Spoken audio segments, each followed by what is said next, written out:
হিয়া বিছানায় চোখ বন্ধ করে শুয়ে আছে। হেলেনা বসে আছে হিয়ার মাথার কাছে। সযত্নে মেয়ের মাথায় হাত বুলিয়ে দিচ্ছেন তিনি। বাহিরে এত কাজ, এত ব্যস্ততা, সব কিছু ফেলে রেখে তিনি বসে আছেন হিয়ার পাশে। তিনি এখনও কেঁদে চলেছেন। একটা মাত্র মেয়ে তার, স্বামীহারা হয়েছেন সেই কত বছর আগে, কিন্তু মেয়েটার মুখের দিকে তাকিয়ে তিনি দ্বিতীয়বার বিয়ে করেননি। হিয়াকে নিয়ে পড়ে রয়েছেন মৃত স্বামীর সংসারে। মেয়েটাকে ঘিরেই তো তার বেঁচে থাকা, হিয়াই তো তার সব কিছু।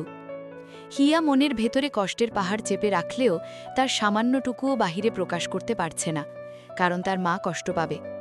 এই জন্য হিয়া চেয়েছিল তার মা যেন চলে যান, কিন্তু হেলেনা গেলেন না। তিনি একই ধ্যানে বসে হিয়ার মাথায় হাত বুলিয়ে চলেছেন। মায়ের এই কান্না আবার রাজের ঠকানো হিয়াকে ভীষণ কষ্ট দিচ্ছে। সে চাইলেও পারছে না একটু কাঁদতে, চাইলেও পারছে না কাউকে এসব কথা খুলে বলতে। হৃদয়ের রক্তক্ষরণে মেয়েটার ভেতরটা শেষ হয়ে যাচ্ছে। হিয়া নিজের চোখের উপর হাত দিয়ে শুয়ে আছে। মায়ের থেকে চোখের পানি লুকোনোতে ব্যস্ত সে। মা মেয়ে দুজনেই কেঁদে চলেছে। তাদের এই মুহূর্তের মাঝে হিয়ার অন্যান্য কাজিনরা সব হুড়মুড়িয়ে ঘরের ভেতরে ঝুঁকল। তারা জানে না হিয়া অসুস্থ হয়ে পড়েছিল। হিয়াকে এভাবে শুয়ে থাকতে দেখে তুবা নামের মেয়েটা বলল, কি রে, তুই এখানে শুয়ে আছিস আর আমরা তোকে খুঁজে খুঁজে পাগল হয়ে যাচ্ছি। হিয়া খুব সন্তপর্ণে আখিদয়ের অশ্রু মুছে নিল। কারো সামনেই এ অশ্রু দেখানো যাবে না। কারো সামনে মানে? হিয়ার মন ডেকে বলল, কারো সামনে কি? তুই ওই বেইমানটার জন্য কাঁদবি না কখনো। তোর চোখের পানি অতটাও সস্তা নয় হিয়া। কাঁদবি না তুই, একটুও কাঁদবি না। তখন দেখিসনি রাজের মুখের হাসি? ও তোকে ইচ্ছে করেই ঠকিয়েছে হিয়া। এভাবে কান্নাকাটি করে ভেঙে পড়লে ও তোকে আরও সস্তা ভেবে নিবে। খবরদার, তুই নিজেকে এতটা সস্তা ভাবিস না। কেউ না থাকুক, তোর মা আছে হিয়া। তোর মায়ের জন্য হলেও তোকে শক্ত হতে হবে। তুই তো স্ট্রং। তুই রাজকে দেখিয়ে দিবি ওই শয়তানটা ছাড়াও তোর জীবন চলে। তুই একটুও কষ্ট পাসনি। নিজ মনে এসব ভাবতে ভাবতে হিয়া যেন হারিয়ে গেছিলে অন্য কোথাও। মায়ের কণ্ঠ শুনে হুঁশ ফিরল তার। হেলেনা হিয়ার কাজিনদেরকে বলছেন, ও অসুস্থ রে, বাইরে যেতে পারবে না, তোরা গিয়েই আনন্দ কর। তুবা বলল, সে কি ছোট কাকিমা, রুহি আপা তো হিয়াকে খুঁজছে। তাছাড়া আমরা সবাই বরের গেট আটকেছি, টাকা ছাড়া ছাড়ব না। হিয়ার সাথে তো আমাদের আরও প্ল্যান রয়েছে। কি হবে এখন? তোরাই সব করে নে মা, ও অসুস্থ, যেতে পারবে না। হিয়া ভাবল, আসলেই তো, সে তো তখন দেখেছিল রাজ কেমন তাকে চোখ মেরেছিল। আর ওই হাসিটা, রাজ ওকে দেখেই ওভাবে হেসেছিল। এর থেকেই প্রমাণ হয় রাজ সব কিছু ইচ্ছে করেই করেছে। এমনকি সে একটুও অনুতপ্ত নয়। এখন যদি সে ঘরের মধ্যে বসে থাকে, তাহলে রাজ আরও পেয়ে বসবে তাকে। রাজ সফল হবে তাকে ঠকানোর কাজে। কিন্তু এ তো হতে দেওয়া যায় না। হিয়া হতে দেবে না। সে ভেঙে যাবে, তবু মুচকাবে না। হিয়া মায়ের কথাকে প্রত্যাখ্যান করে বলল, আম্মু, সমস্যা নেই, এখন অনেকটাই ভালো লাগছে। রুহি আপার বিয়ে নিয়ে কত স্বপ্ন দেখেছিলাম বলো, এখন যদি সব ভেস্তে যায়। হেলেনা অনেক বোঝাতে চাইলেন হিয়াকে, কিন্তু হিয়া সোনার বান্দা নয়। ছোট থেকেই ভীষণ জেদি সে, যা বলবে তাই করবে। এবারেও তার ব্যতিক্রম হল না। হিয়া শুনল না মায়ের কথা। সে বিছানা থেকে ঝটপট উঠে চট করে একটা চুমু খেল হেলেনার গালে। এরপর সকল কাজিনদের নিয়ে দৌড়ে পালিয়ে গেল বাহিরে। হিয়াকে এভাবে চঞ্চল হরিণীর মতো দেখে শান্তির নিঃশ্বাস নিলেন হেলেনা। এরপর তিনিও চলে গেলেন নিজের কাজে।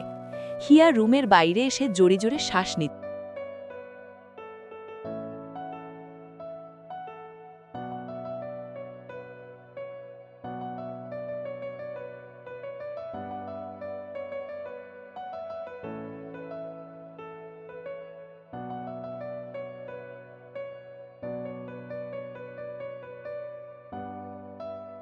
হিয়া শ্বাস নিতে নিতেই মনে পড়ল তার কাজিন অর্থাৎ রুহি তো জানত রাজের কথা।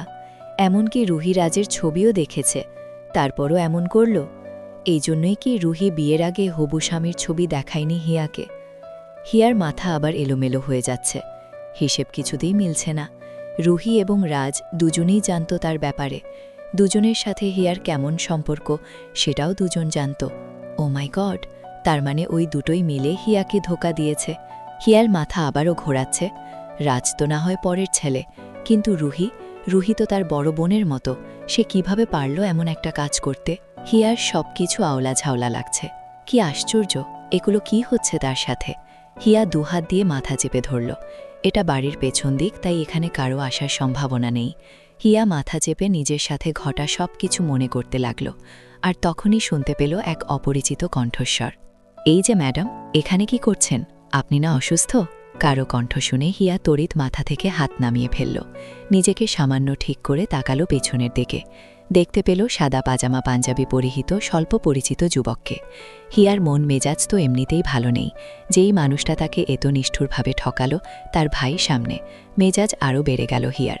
সে কর্কশ ভাষায় জবাব দিল, ডান্স করছি এখানে, করবেন? আসেন দুজনে একসাথে ডান্স করি। নাফি তাজ্জব বনে গেল, এ কেমন বেয়াদব মেয়ে! একটু আগে যে ওকে পড়ে যাওয়ার হাত থেকে সে বাঁচালো, এই জন্যই মেয়ে মানুষ তার পছন্দ না। আর মেয়ে মানুষ পছন্দ না বলেই আজকে দাঁড়িয়ে দাঁড়িয়ে সে ছোট ভাইয়ের বিয়ে দেখছে। শুধুমাত্র মানবতার খাতিরে গিয়ে সে মেয়েটাকে ধরেছিল। এমন বেয়াদব জানলে সে কখনোই বাঁচাতো না। এভাবে সঙ্গের মতো দাঁড়িয়ে আছেন কেন? দেখা হয়েছে না নাচতেছে, তো যাচ্ছেন না কেন? নাফি লজ্জিত হলো খুব। সে তো বাড়িটা একটু ঘুরে দেখছিল। ওখানে অত লোকজনের মধ্যে তার ভালো লাগছে না। এদিকে এসেছিল একটু নিরিবিলি শান্তি করার জন্য। নাফির আর কিছু বলা লাগল না, তার আগেই হিয়ার সাঙ্গপাঙ্গরা চলে এসেছে এখানে। তুবারা সকলে হিয়াকে খুঁজতে খুঁজতে বাড়ির পেছনে চলে এসেছে। নাফিকে এখানে দেখে ওরা খানিকটা অবাকই হলো। ওরা তেমন গুরুত্ব দিল না এ বিষয়ে।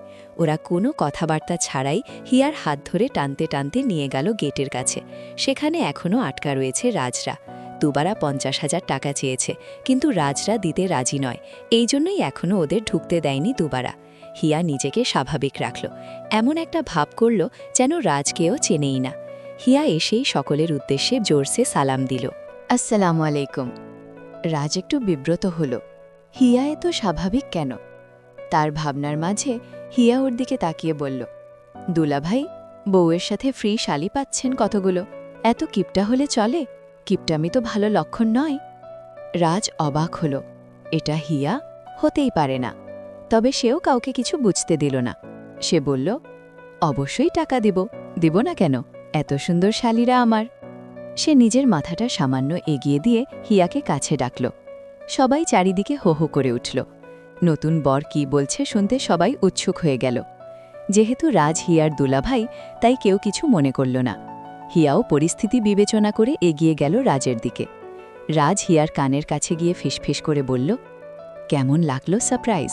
এটা পছন্দ না হলে আরও আছে সামনে, নো টেনশন। হিয়াও রাজের কানের কাছে গিয়ে বলল, তোর মুখে ঝাঁটা মারি বাস্টার্ড,